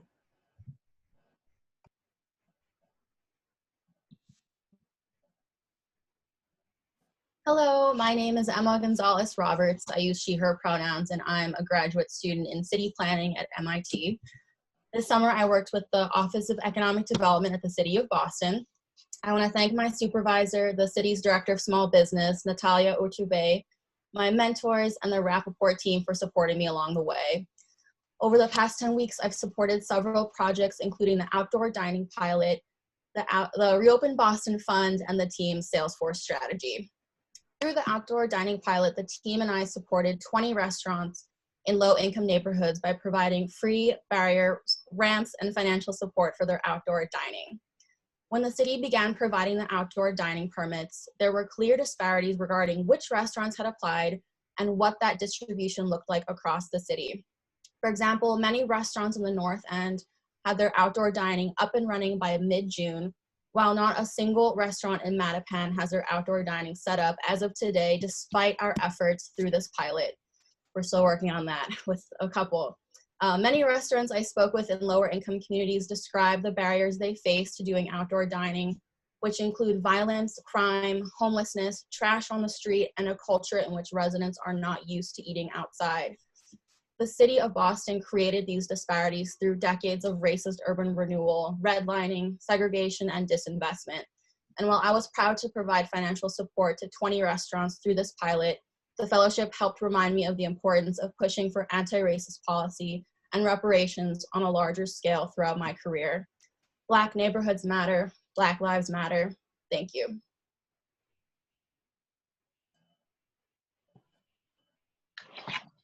Hi, my name is Spencer Gurley Green. I just graduated with an MPP from the Kennedy School, and my assignment at the beginning of the summer, well, actually kind of before the summer, for most of May and the first couple of weeks of June, was with the city of Somerville, and in particular with their purchasing department. The assignment was to evaluate e-signature options so that city staff wouldn't have to keep going into City Hall in order to sign important documents. So after evaluating several options, it actually turns out that software that the city is already paying for but not using was able to accomplish this need. And so at the end of the fellowship, I was able to train several city employees on how to use this software and reduce the need for employees to come into City Hall during the height of the pandemic in the area. It was a relatively simple and small project, but still very important. And I learned in particular how dedicated city staff are to their work, especially in the city of Somerville. Some of the intricacies of state IT and how every last dollar mattered at the state, especially as they were looking, or at the city as they were looking at decrease in revenue because of COVID. With regards to the city of Somerville, I've lived here for many years, and in a city that's a quarter foreign born. It's a very diverse group of people from all over the world, and as also the most densely populated city in New England, a lot of folks here are particularly susceptible to the spread of COVID. And as a resident, I'm very proud of how the city has responded, acknowledging that Black Lives Matter and opening the first free testing site for coronavirus in the state and one of the first in the country. Which continues to operate despite some rising cases in Massachusetts. Somerville has been able to keep its transmission rate very low, and I'm very proud to be a resident and to have gotten the opportunity to work for Somerville. So thank you to the Rappaports, to the program, to the Institute, and thanks.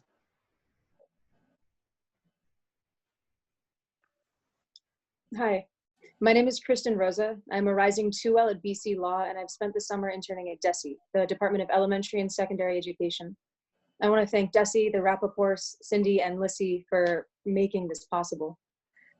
In order to ensure that actual educating can happen, DESE's role spans administrative, copyright, labor, contract law, and I'm convinced the staff of the legal office know how to warp the space-time continuum because of the consistency with which they made time for the interns, despite the immense demands of their job.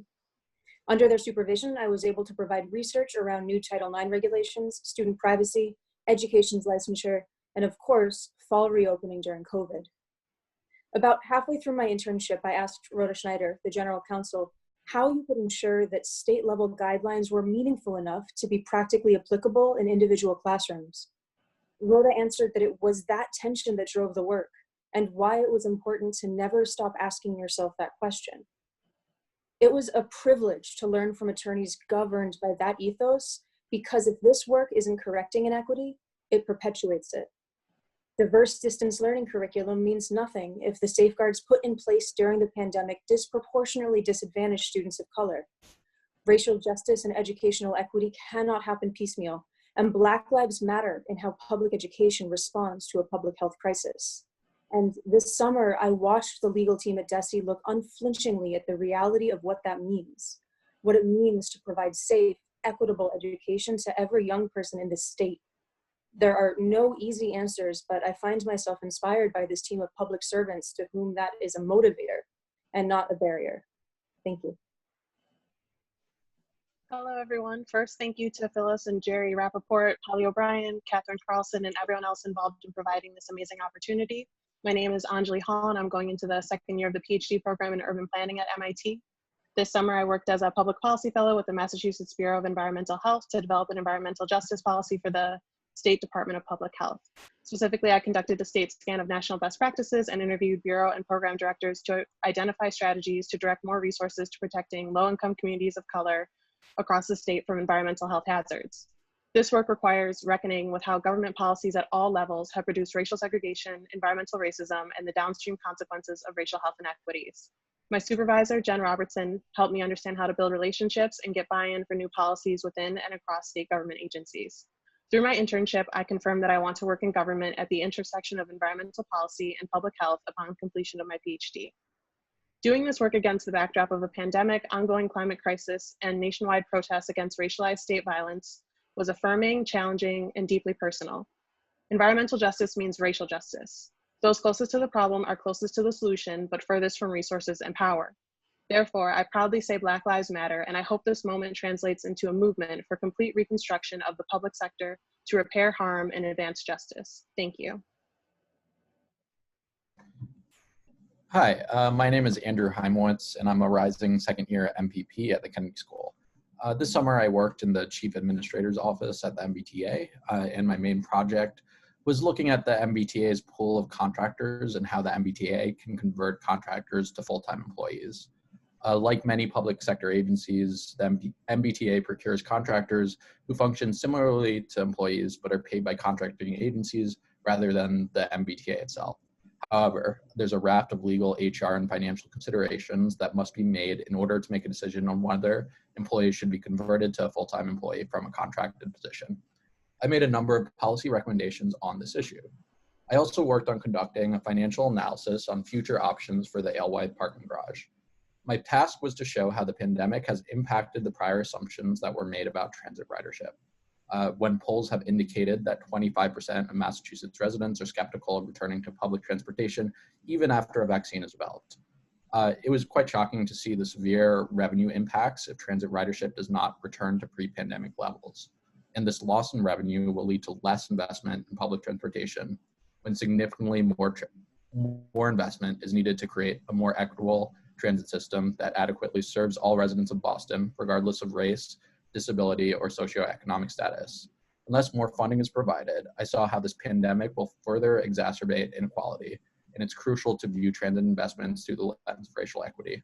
I just want to say thank you to the Rappaports, Polly, Susan, Catherine, Professor Bill Mez, and my supervisor at the MBTA, Sam Silverberg.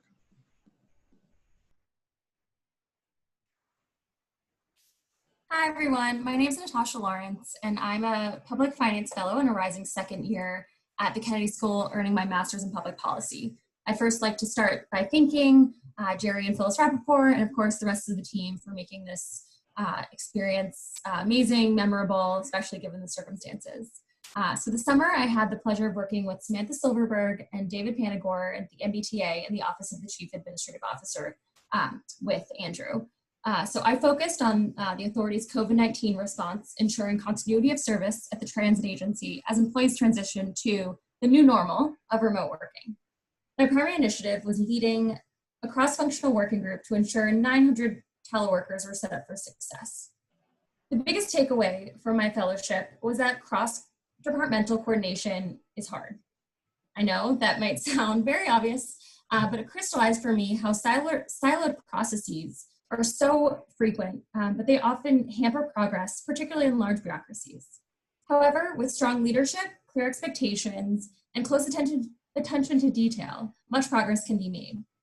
I hope to emulate the examples of strong leadership and process management set by Samantha and Dave in future work settings. This experience instilled to me how essential it is to have strong leaders in the public sector, particularly around issues of diversity, equity, and inclusion. We so often hear that this work is not done because it's just too hard. But more often than not, there's just a vacuum of strong leadership at the top. Thanks to this experience, I will be more capable, more committed than ever to setting a strong example of how to get things done while ensuring that equity and anti-racism is at the forefront, because, as it should go without saying, Black Lives Matter. And I want to add that hearing everyone speak tonight has also given me a lot of hope. So thank you.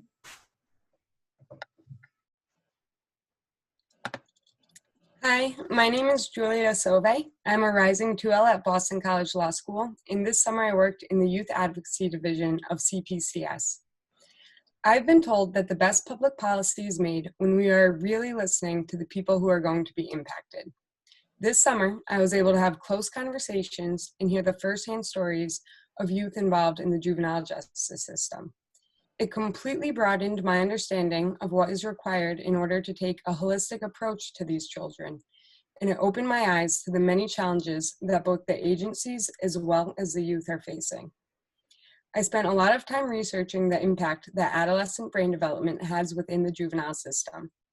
Another interesting project I worked on involved collecting research on how racial biases in the 90s and the development of the now debunked super predator theory still influence policies today.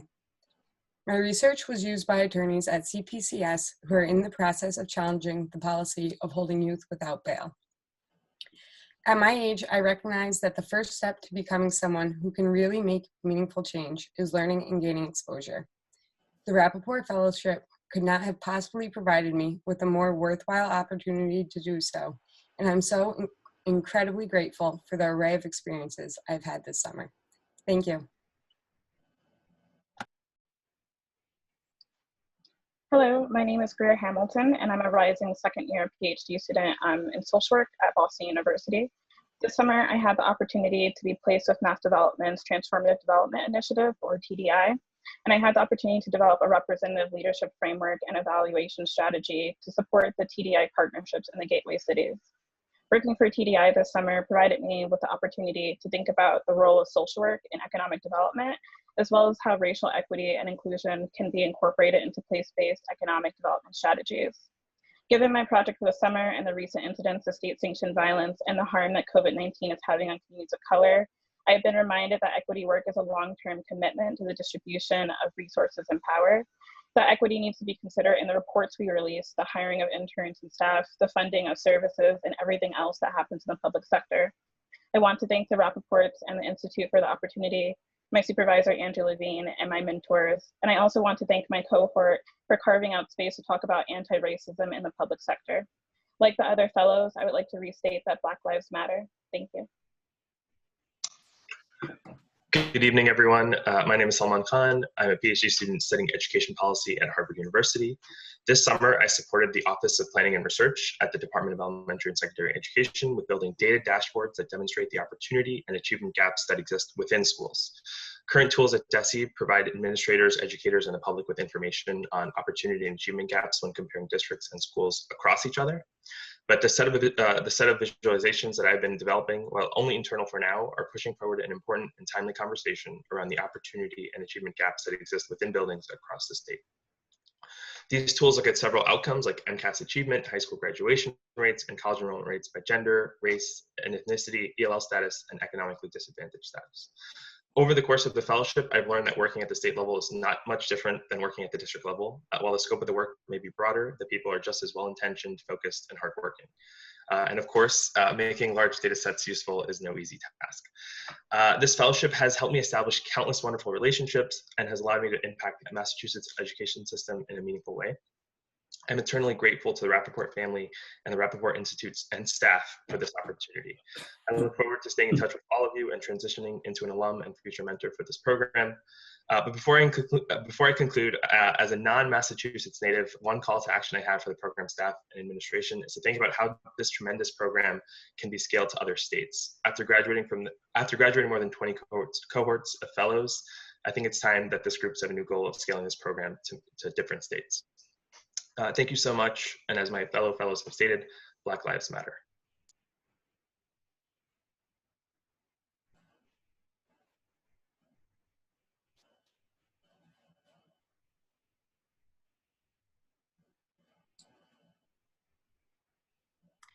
Alex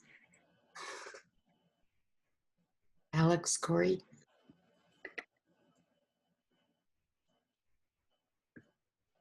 Okay, Jamie Watson. Hello, everyone. My name is Jamie Watson, and I'm a rising 3L at the Northeastern University School of Law. This summer, I worked with fellow Newsel and Rappaport alum, State Representative Natalie Higgins.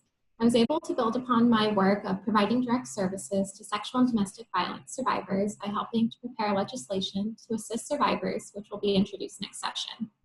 This summer, I also closely worked with Representative Higgins as she voted on the police reform bill that recently passed the House of Representatives and is currently in conference with the Senate. This was a really incredible time to be involved with the fellowship as the legislature worked to meet the call of the Black Lives Matter movement with legislation intended to stop police brutality and hold harmful law enforcement actors accountable for civil rights violations in the Commonwealth. As an advocate for ending gender-based violence, I was incredibly grateful for the opportunity to examine the impact of our movement's historic reliance on the criminal justice system to achieve survivor safety and justice, and ask if this is the best means of serving survivors. Black leaders in this anti-violence movement have long raised their concerns about our over-reliance on the criminal justice system because of the harm it inflicts on communities of colors and the survivors that it leaves out.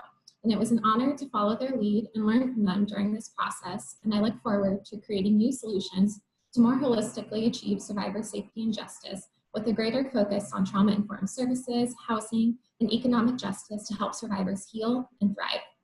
Looking towards my future career, I know I will carry forward many lessons and skills I learned this summer, and I will commit myself to doing more to listen to survivors of color and striving for racial equity and standing with the Black Lives Matter movement. Lastly, I want to thank the Rappaports, everyone at the center, my supervisors, and my mentors for this incredible opportunity. Thank you.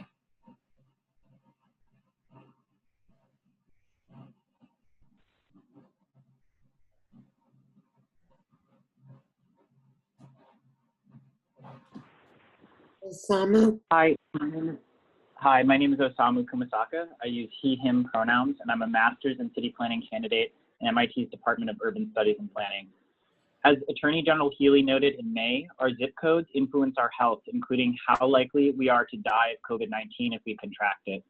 Racist policies like redlining, the placement of industrialized facilities like power plants, highways, and the lack of good public transit all reflect environmental racism, with low-income Black and Brown residents in neighborhoods of Massachusetts too often bearing the brunt of burdens like air pollution. This summer, I worked with the state's Executive Office of Energy and Environmental Affairs to help them identify and address environmental racism. Under the Climate Adaptation Director, Maya Mansfield, I reviewed dozens of studies and plans from other states to create a scope of work for a statewide assessment of climate impacts and vulnerability. I also advised the climate team on how to better serve marginalized communities using the state's adaptation grant program. I was surprised to learn that we have no state legislation to protect environmental justice communities, so the legislature is voting on a bill that would change that today. My fingers are crossed. Furthermore, the definition that the state currently uses to identify vulnerable communities is incredibly imprecise. As such, my final project is drafting a white paper with the Director of Environmental Justice proposing a new methodology for defining vulnerability. Overall, I was pleasantly surprised by the collaborative and creative culture at EEA. These folks are amazing problem solvers. I'm very grateful for the support of this fellowship and the wisdom of my supervisors, mentors, and the other fellows I met this summer. I feel I have new partners in tackling the twin challenges of climate change and inequality and affirming how Black Lives Matter. Thank you. Hello, everyone. My name is Alec Lebovitz. I use the he series pronouns, and I'm entering my second year in the Masters of Public Policy program at Brandeis University.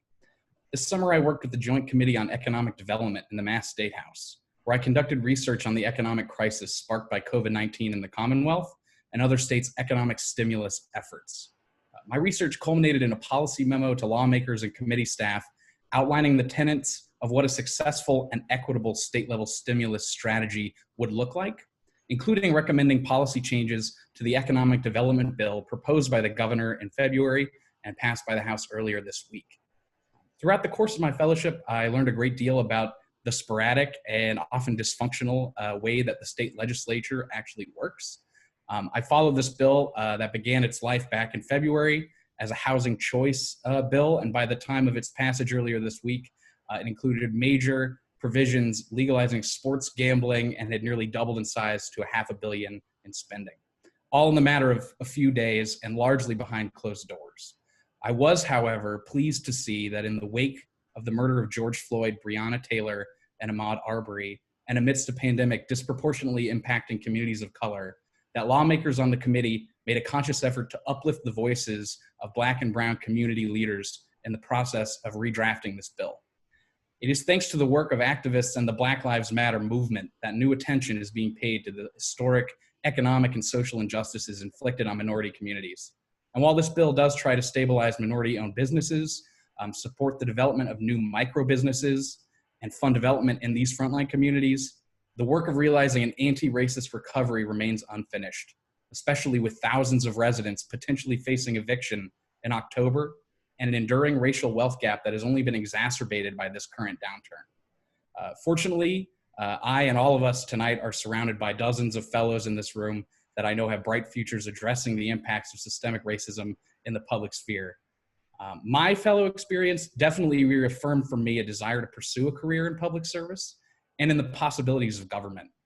Particularly during this crisis, it was inspiring to see for myself that there are still good, sincere people working in government, and that it is possible to create change in our society, even during these difficult times.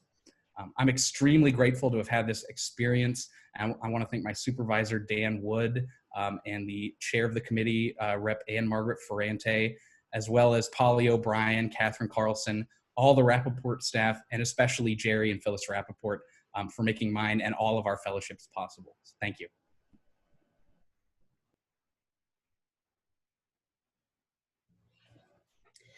My name is Takia Myers, and my pronouns are she, they. I was selected as a Rappaport Fellow from the Boston College School of Social Work, where I was a Master's of Social Work student until I graduated this past May. This summer, I remained committed to anti-racism work and racial and gender equity in my work through compiling a report which details how administrative and disciplinary practices and procedures disproportionately affect Black and Brown students, and it offers solutions, bold solutions, as a proposal for moving forward. I would like to especially thank my supervisor, City Councilor at Large, Michelle Wu, and her team of dedicated staff, other fellows, and individuals who have assisted me in my efforts to address and intervene by highlighting the concerns of communities often left out and overlooked within public policy. Her staunch leadership in speaking truth to power has inspired me throughout my time working with the office. A huge thank you to my mentors, Renisha Williams and Renee Landers, for your insight and guidance this summer. This experience as a 2020 Rappaport Fellow has challenged me to consider more creative options to resolve problems within the city of Boston and more generally across my work, across the board in my work. Although using a virtual platform is much different than engaging in person, this has been a fruitful process of change and growth, both professionally and personally, which has been invaluable.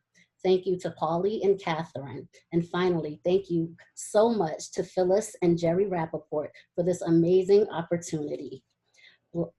Black brilliance, Black imagination, Black joy, and Black Lives Matter. Thank you. Hello, everyone. My name is Caitlin Whitman, and I'm a rising 2L at New England Law Boston. As a first-generation college student, I am very grateful to the Rappaports for this opportunity. I would also like to thank Lissy and Cindy and my mentors. Thank you to my supervisors, Deirdre and Connie at the Mass Commission Against Discrimination for all of your support as I worked on a special project and as I conducted investigations into complaints and wrote dispositions. The week before this internship started, George Floyd was murdered by the police. As a result, systemic racism and the movement for Black lives was very much on my mind during my time in the General Counsel's office at the MCAD. While I understand that state and city agencies must remain apolitical and that the MCAD must remain neutral in its investigations of discrimination claims, I also think that it is important that any agency or organization not confuse acting apolitically with avoidance of issues that have been politicized by our society. The nature of white supremacy is that it tries to make human rights issues into severely divided political issues for the very reason that people and organizations will then avoid them. It is important that we all recognize this and understand that public silence and lack of action on a politicized human rights issue effectively means we are taking a side. Let us all instead commit to choosing the side of justice. I would like to once again affirm my unwavering belief that Black Lives Matter and my commitment to leverage my privilege whenever I can to speak truth to power and to act boldly on the side of justice and equality. Thank you.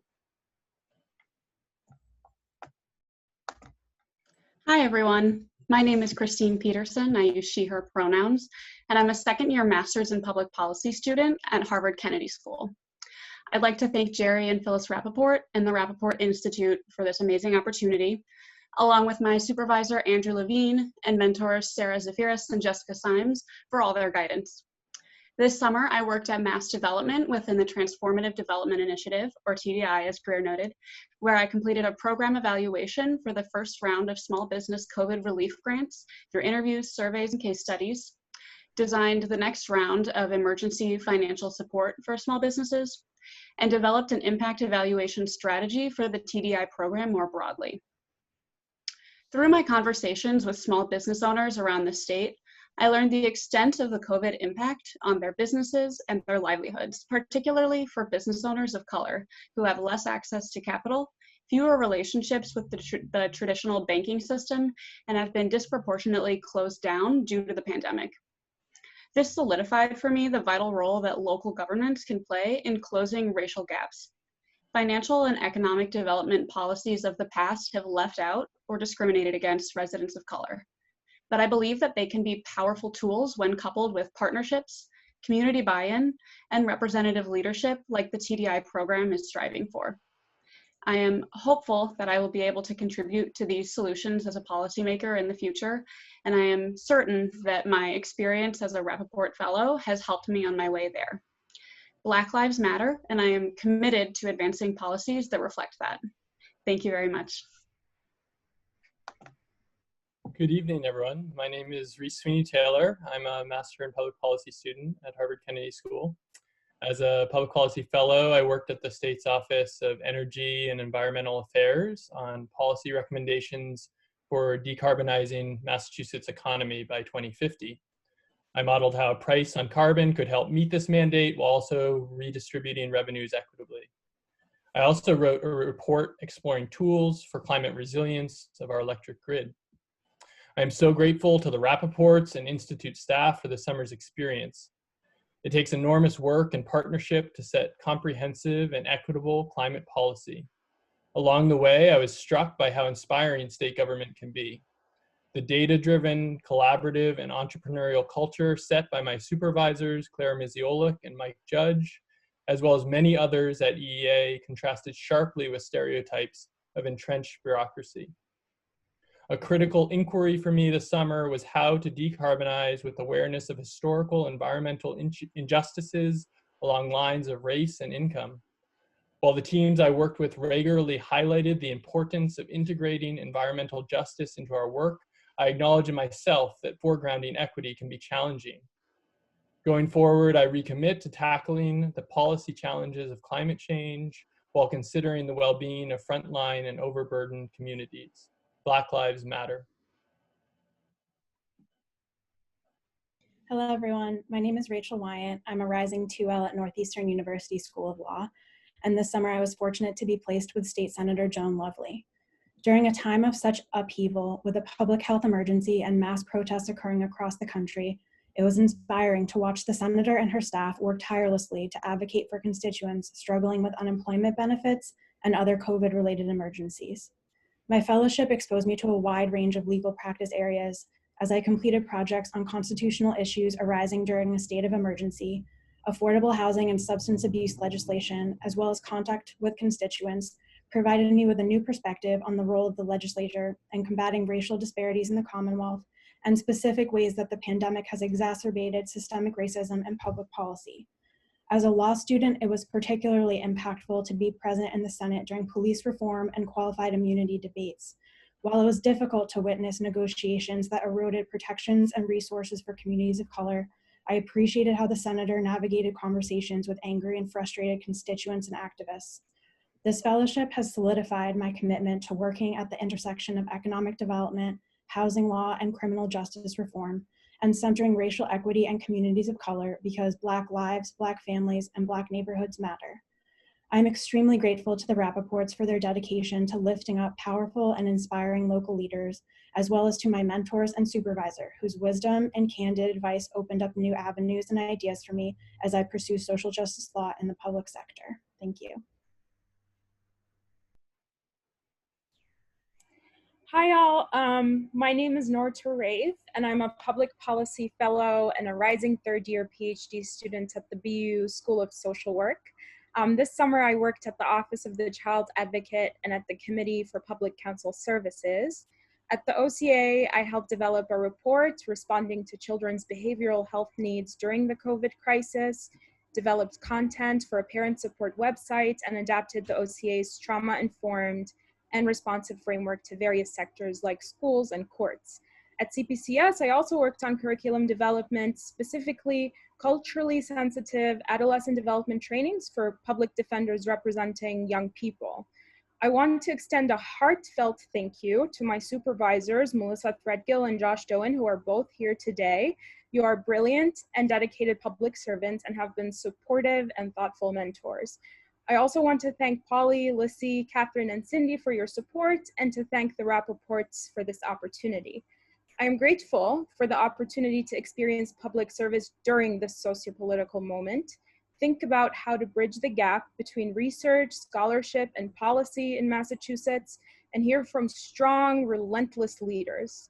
I'm also grateful for the opportunity to be a part of a cohort, my fellow Rappaport Fellows, who understand the urgency to act on racial and social injustice and inequity.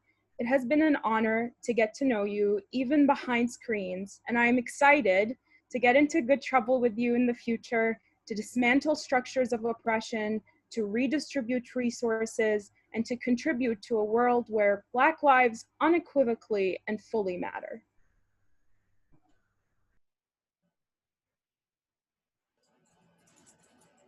My name is Adam Zwetchenbaum, and I am a rising 2L at UMass Law. My placement this summer was at the Massachusetts Department of Higher Education, where I worked on several projects, including research connected to the fiscal health and policies of public higher education institutions in the Commonwealth, as well as assessment of national litigation connected to the pandemic.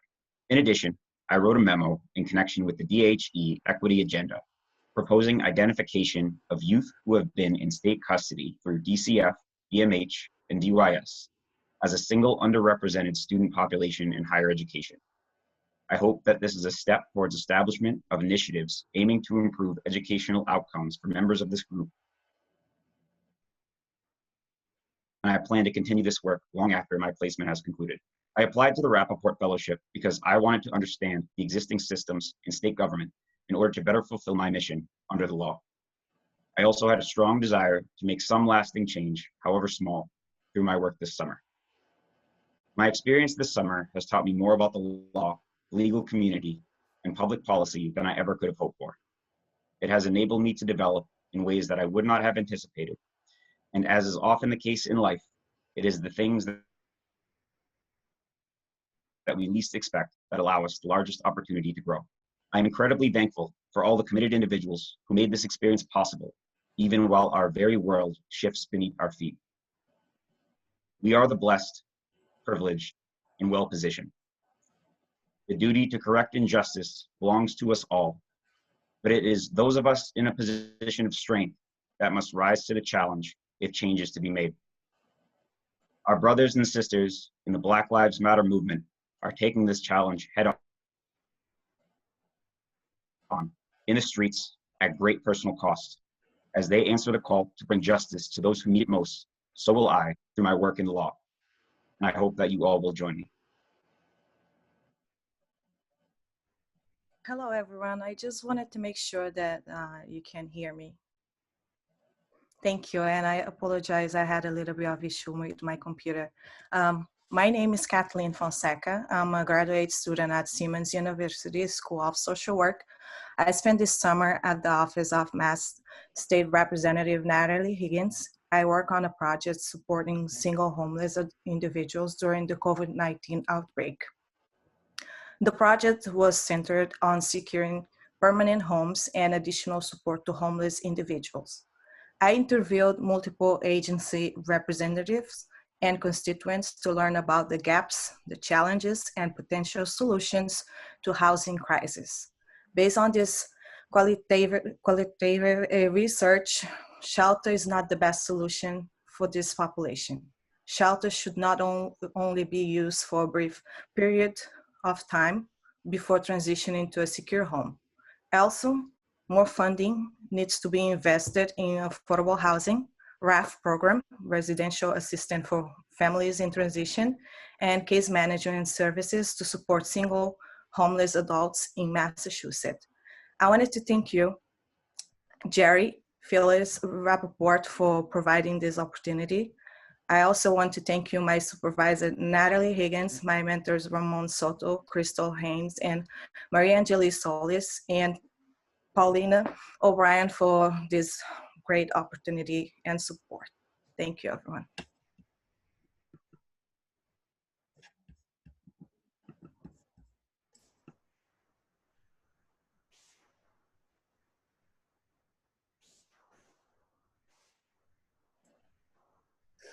Dan? Oh, sorry, I lost the. Well, let me conclude then. Thank you for the heads up, Lucy. Thank you so much to all of our incredible fellows. Really, what a truly inspiring and uplifting group of people you are. We do all know how challenging this summer has been, but I'm sure that I speak for all of your mentors, supporters, teachers, and supervisors when I say that we're proud to work with you all, and we feel very optimistic about entrusting the future to your capable hands. Although I also think that some members of the older generation should apologize for the mess that has been left for you to clean up. In closing, let me just reiterate our thanks to all involved in these excellent programs, especially to Councillor Wu for her inspiring remarks. Also, on behalf of the Rappaport Center and Rappaport Institute, we're very grateful to the Rappaport Center, the Rappaport Foundation. And finally, if I may say one last thing, particularly to our fellows, and especially in light of the notable and important reiteration by so many of you that Black Lives Matter. And I was happy to hear Noor use the phrase good trouble too. If you did not get a chance today to listen to Barack Obama's eulogy for the great John Lewis at Ebenezer Baptist Church, I strongly, strongly urge you to do so. Apart from reminding us what uplifting presidential speech can sound like, it was truly one of the most moving and powerful speeches I've heard in many years. Very inspirational. So thank you all again. Next year in person, I hope. Thank you all, and I think we are done. Goodbye. Thank you, everyone. Thank you very much. Inspiring. Yes, thanks.